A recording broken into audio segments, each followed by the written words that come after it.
Hello दोस्तों, नमस्कार। मेरा नाम है यशवंत कुमार। मैं इंजीनियरिंग ड्राइंग के ऊपर वीडियो प्रेजेंट कर रहा हूँ। यह subject engineering drawing B tech first year में होता है।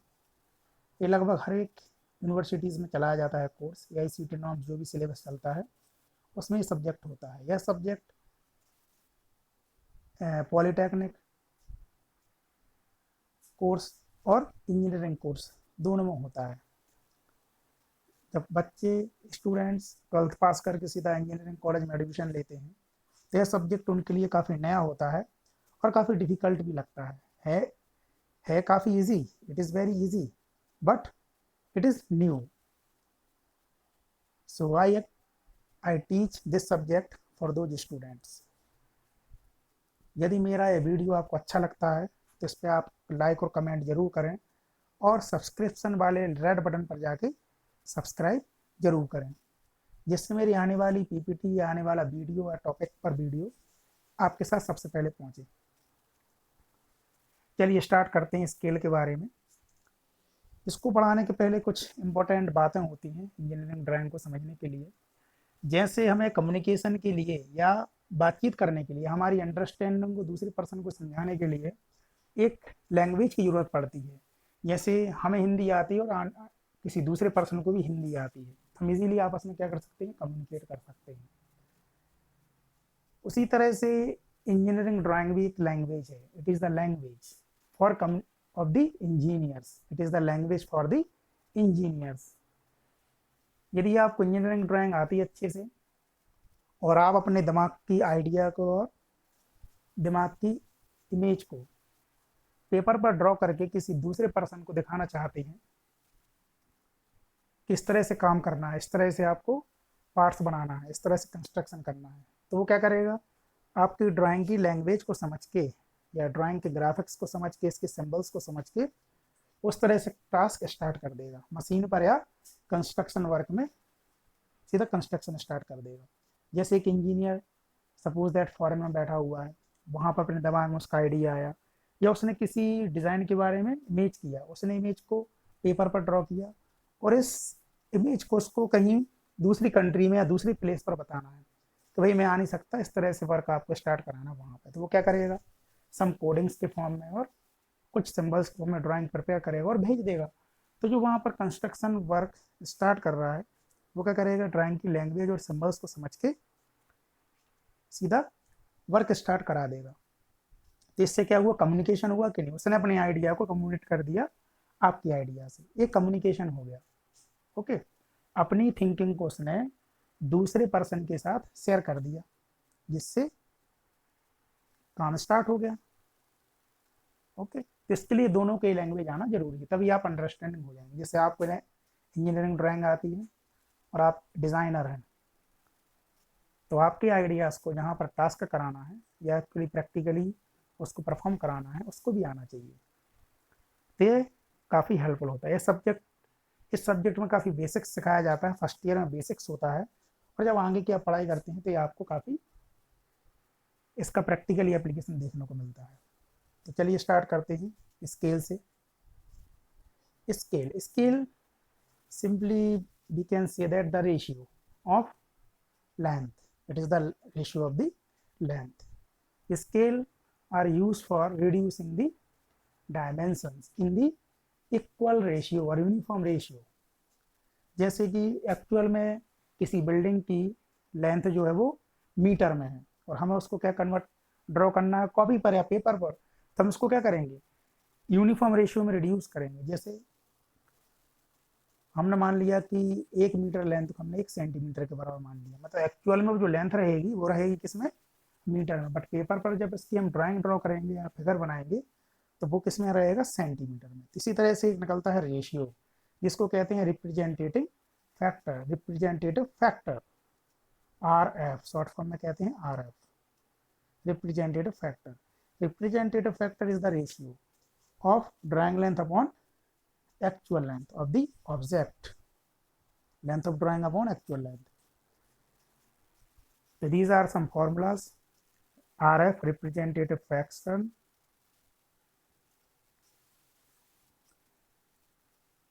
representative factor. Dimension of drawing, dimension of object, length of drawing,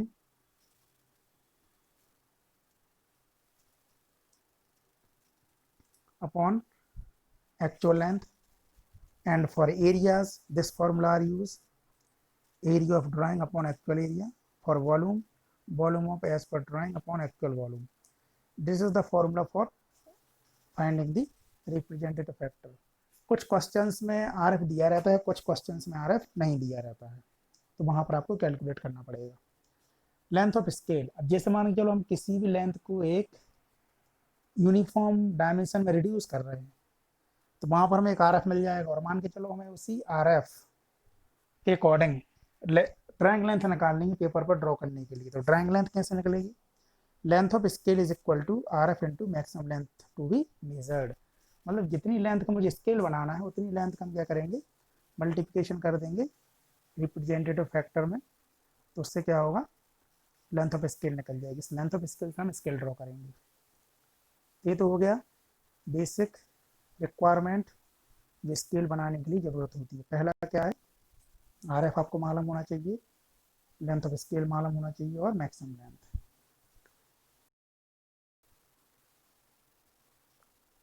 चलिए नेक्स्ट पे आते हैं। These are some units which are very important for calculation work. एक कैलकुलेशन वर्क के लिए इंपॉर्टेंट है। जैसे पहला 1 kilometre, 1 kilometer is equal to 10 hectometer, and 1 hectometer is equal to 10 decameter. 1 decameter is equal to 10 meter. 1 meter is equal to 10 decimeter. 1 centimeter is equal to 10 centimeter, and 1 centimeter is equal to 10 millimeter. Types of scale. Types of scale. There are 5 types of scale: plane scale, diagonal scale, vernier scale, comparative scale, scale of chord.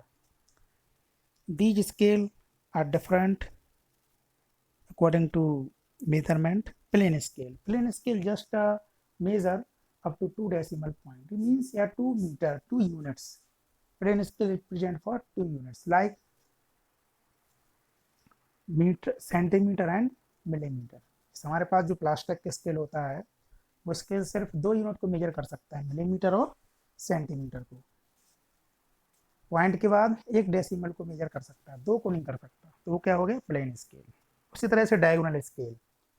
Diagonal scale are measured 3 units, like centimetre, millimetre and 1/10 part of millimetre. Means यदि किसी figure को major करना हो, जैसे 2.54 centimetre measure करना हो, तो वो प्लेन स्केल से मेजर नहीं कर सकती, वो हम किससे कर सकते हैं, ओनली डायगोनल स्केल से। उसी तरह से वर्नियर स्केल होता है, this is similar. Comparative scale, it is used for 2 different units for comparative. Scale of chord, scale of chord are used for measuring the angle if you have not a protector, means protector यदि available नहीं है, protector is not available at the field, and if you have to draw the angle and measure the angle, then we use scale of chord.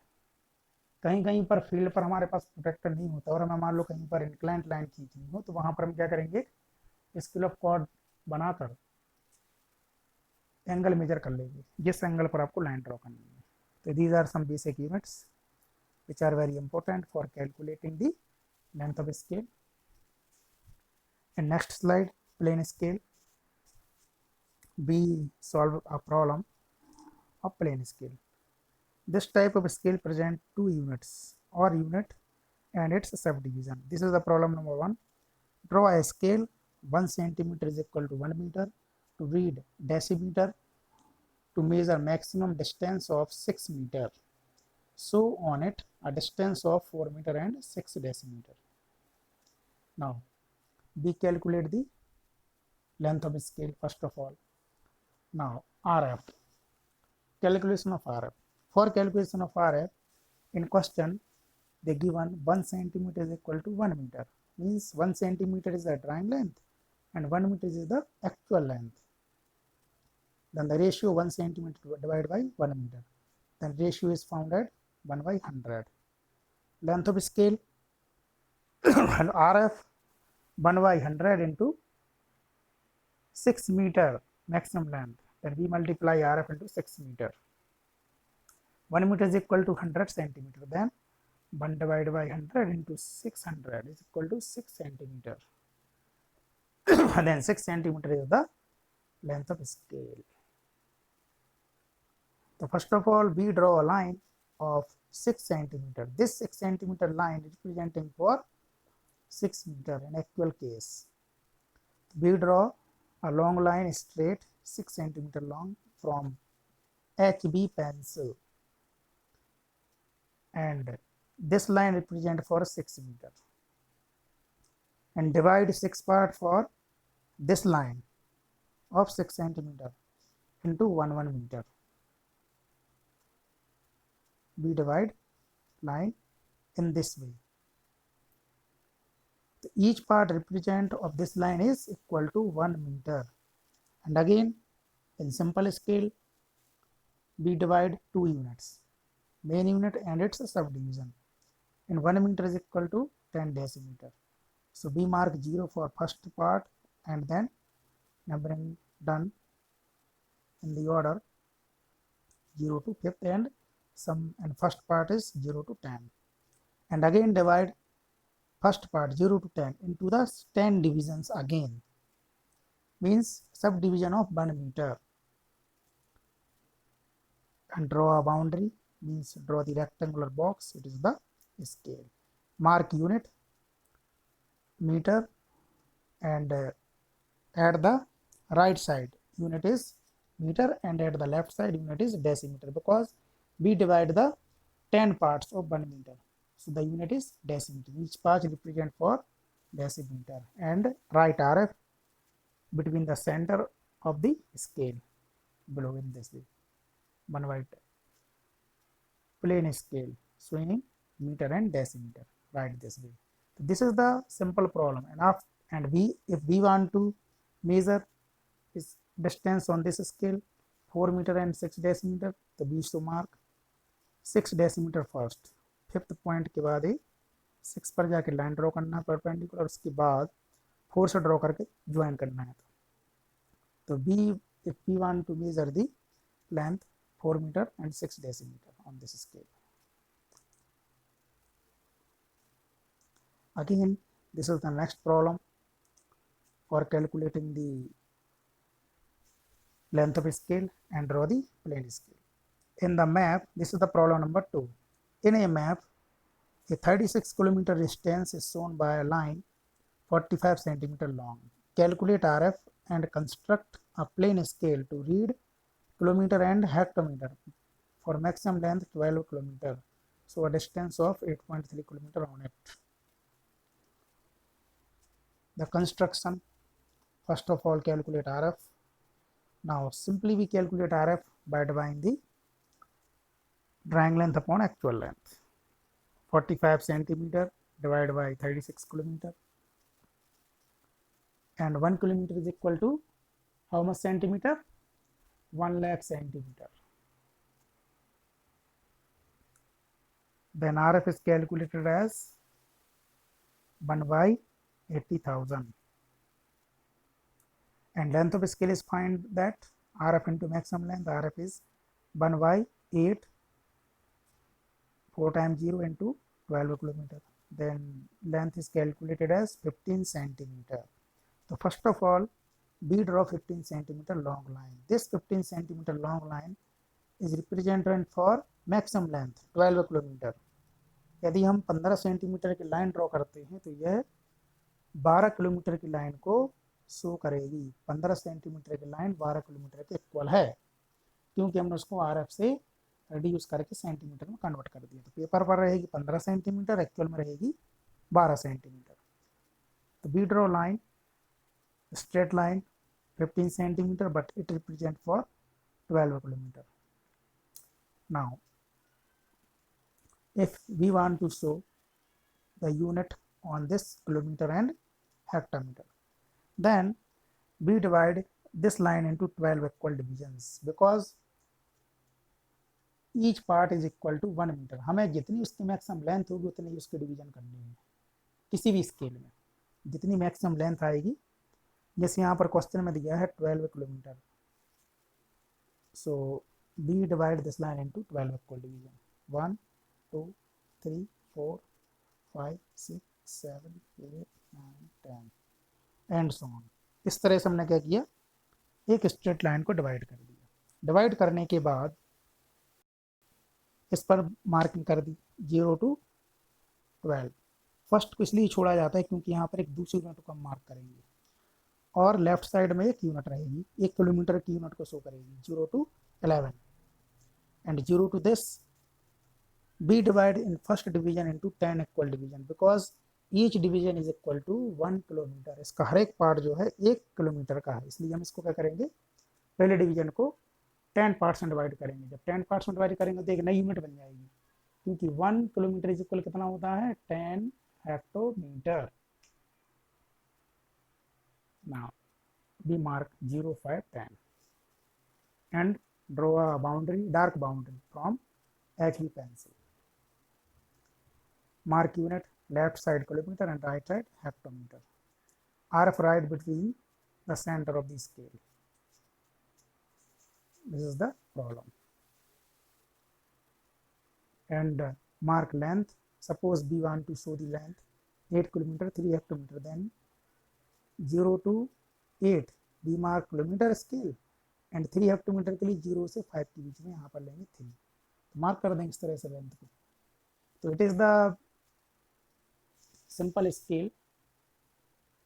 ये मैंने simple scale की 2 problems बताई हैं। यदि इसमें आपको काफ़ी अच्छा लगा हो, समझ में आया हो, तो आप मेरे वीडियो को लाइक करें, कमेंट बॉक्स में कमेंट जरूर करें कि कैसा लगा आपको और इसमें क्या इम्प्रूवमेंट करना चाहिए, और साथ में सब्सक्रिप्शन बटन को सब्सक्राइब करें ताकि मैं और अच्छे से आपको अगली बार नए टॉपिक पर वीडियो बनाकर प्रेजेंट कर सकूं।